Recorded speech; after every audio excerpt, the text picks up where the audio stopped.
Hi, thanks for checking in and joining me in this journey. First and foremost, I should say this is very, very, very uncomfortable for me. I'm not a person that likes to video myself and put things into social media. But I have a passion about this and want other people to know that they're not alone, and others to understand that the journey of infertility is a tough one. But it's not one that doesn't come with triumphs as well. So, I should just tell you that I am 39 years old. I will be turning 40 this year in June. So, the clock has been ticking for me for quite a while. I have polycystic ovarian syndrome, and I've had that all my life. My hormones are very irregular. In the past, I have suffered, well, and currently I suffer from anxiety and depression because my hormones are all over the place. It's also very, very tricky for me to maintain a healthy weight because of the same reason. Last year, this time, I decided that I was going to change my life. And I started doing Beachbody programs. I found a wonderful coach I went to high school with, and she has led me into this new lifestyle. I work out almost every day. I would say I average 6 days a week.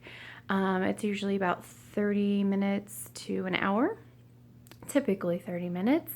And I just do clean eating. So I do food prep on the weekends and make sure that I'm eating healthy through the week, which has really changed my life. Though we all fall short, and in the month of December, holy moly, I went bonkers and went back into my sugar addiction. So I wasn't feeling great physically, emotionally, all that stuff. So right now I'm going through a sugar detox, which is just trying to clean my body out of having the cravings for the sugar, which is not easy, but so necessary. And I think it's working well. I'm on my last day of that, and then I go into my clean eating, which I prepped for yesterday.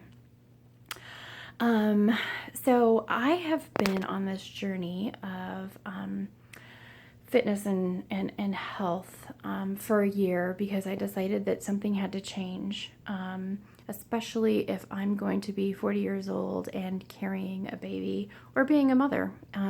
Even if, say, our treatment doesn't work, we're still planning on adopting. So being a mother at 40 is going to be challenging, I think. I think a lot of ways, physically and mentally, because we've been alone for so long without little ones kind of running our lives. So I started that journey a year ago, and I think it's really helped and prepared me for that piece, at least as much as I can be prepared. I'm realistic too. So I wanted to tell you about all of the stuff I've been through. I've been through testing. I've been through studies. I was in a study through Yale that tested Femera versus the traditional drug. Now I can't remember the name of it, of course.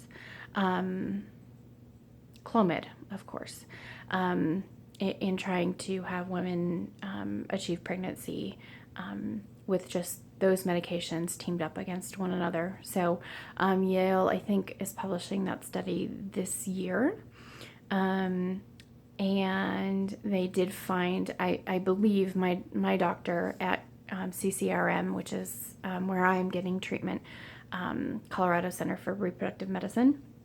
He told me that that study was presented to him last year at a conference, and they found that Femera was more beneficial in helping achieve pregnancy with women with PCOS. So anyway, I was in that study, which was lots of prodding and probing and writing down everything that I felt and da da da da. But I learned a lot about my body, and it had its ups and its downs. I definitely don't think I would be in a study again. I also went through 2 miscarriages, one in 2013 and one in 2014. And though the first one I was 6 weeks along, the second one I was 8 weeks along, though those, that's not very long. Super devastating. We had been trying for so long and achieved it. And even had, on our second one, gotten to see the heartbeat. So going through that was definitely very challenging for myself and my husband and my family.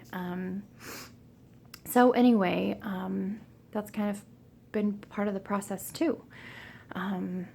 Having hope and then being so grateful and then not understanding why you had the loss and being mad and frustrated and sad and all of those things really take a toll. But anyway, that's kind of part of the history, a very, very short snippet, so I don't bore you to death.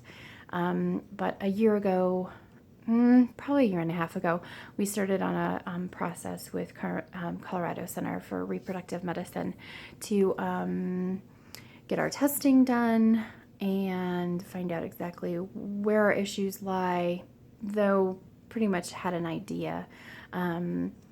But we have both female and male reproductive issues, so we've kind of got both sides of the negatives kind of coming at us. I don't know, that weird way to say that. Anyway, so today I started a new workout program, and I'm just gonna ask you to kind of come along in my journey. Every day I'm gonna check in, and I'm gonna go through my workout, just talk about, health and fitness, what I've been doing, and then where we're at in our reproductive journey, because like today, I'll show you, I have a folder that has all of my testing information in it, has all of my receipts from, this and that and the other thing from CCRM.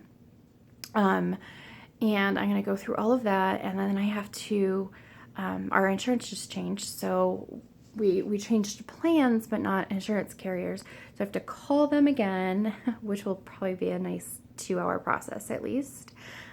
Call them, make sure that we still have the same benefits that we had before, and go through that process, which can be grueling. But I've been through that process enough that I know the right questions, I know the right people to ask, all that kind of stuff. So hopefully it won't be that challenging. But so for today, I already got my workout in. I'm drinking my super awesome protein shake, which is almost done, and my water. And I'm going to show you this, which is the folder, at least some of this stuff. And then here is my kind of current system that I'm using. Like, there's a bunch of resources for saving money, what is it called? They have scholarships and grants, which I've looked into. They have different things that you can save money on, pharmacy and medications, all of that kind of stuff. So I have all of that that's right here in this folder. I have like my pertinent medical records, because you have to have, a current mammogram, you have to have a current pap smear, you have to have your current labs within so many months or so many years, all of that stuff. So I keep that all on hand. I carry it with me to every appointment to make sure that we're all on the same page and I'm not losing anything. I have a little checklist that's in there. And this is just a system that's developed over time, because Otherwise, I would lose my mind. It's a lot to keep track of. So anyway, that's what I'm going to be doing today. I'm going to be calling this my health insurance provider and making sure that we're still on. We have the same benefits and everything should be moving forward. Our plan is for middle to end of March when I'm going to start doing stimulation, and I think I think the nurse told me that with that estimate of date that we should be looking at retrieval in April, May, probably towards the end of May, beginning of June, which means that we wouldn't be doing the actual transfer until around July. So let's just hope that all goes well. The last thing, which should be the first thing that I mentioned, is this, my daily devotional. Because in all honesty, if I didn't have the man upstairs, I don't know that I could have done this, because it is taxing, and he's there for me every day, every single day. And if I didn't have that support and the support of my husband and the support of my parents, I probably would have lost my mind a long time ago. So anyway, I'm just trying to keep it real. I want to be honest, but I want to be positive, and I want other people to know that this is a journey, and it's one that you don't have to go through alone. There's a lot of different ends to this journey, and this is just going to be mine. Thanks so much. Check in with me later. Bye.